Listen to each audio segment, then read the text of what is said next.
Concernant notre défaite à Paris, il y a eu beaucoup de frustration dans le vestiaire après le match, ce qui est bon signe. Après nous avons parlé, échangé, nous avons revu quelques images et on s'est rendu compte que l'adversaire ne nous avait laissé aucune possibilité de pouvoir s'exprimer et qu'on était tombé contre un très gros Paris Saint-Germain et qu'il fallait et que ces matchs contre Paris sont toujours des matchs quand même particuliers parce que il est difficile de s'exprimer et de jouer sur nos points forts. Mais j'ai demandé au groupe de passer à autre chose, de regarder devant et qu'on a un match vendredi face à Strasbourg, juste avant une coupure internationale, et que nous devions préparer ce match-là, toujours avec le même sérieux, puisque c'est comme ça depuis le début de saison, et ça a été le cas encore cette semaine, avec de la détermination et une réelle volonté de faire un gros match. Beaucoup d'équipes qui ont joué contre le PSG au parc ont pris une raclée. Alors ça n'a pas été le cas pour nous, mais on a rarement eu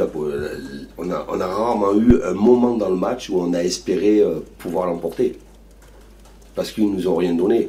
Même si on a ce penalty dans la dernière minute, évidemment que c'est bien sur un plan mental, c'est aussi valorisant parce qu'il y a eu un gros travail défensif fait et qu'il y a eu beaucoup de solidarité.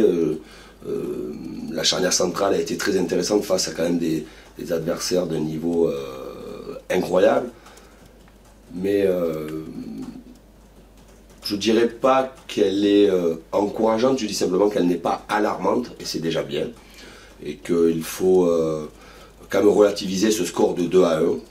Ça aurait pu être plus important, ça n'a pas été le cas. Mais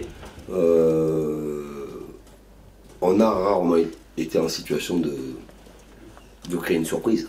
Lyon sur 60 minutes, au Parc des Princes, a fait un match de très haut niveau.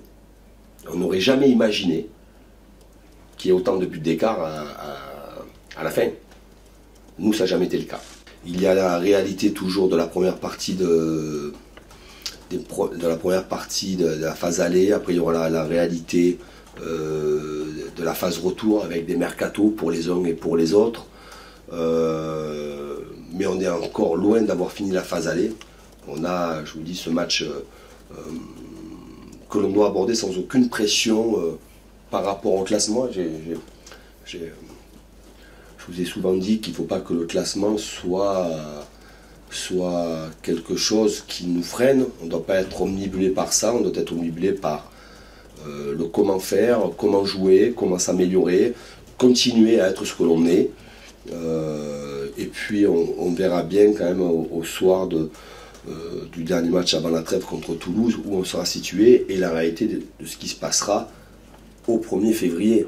Il est bien trop tôt de penser à ce qu'on sera dans le bon coup, dans les bons coups ou pas dans les bons coups.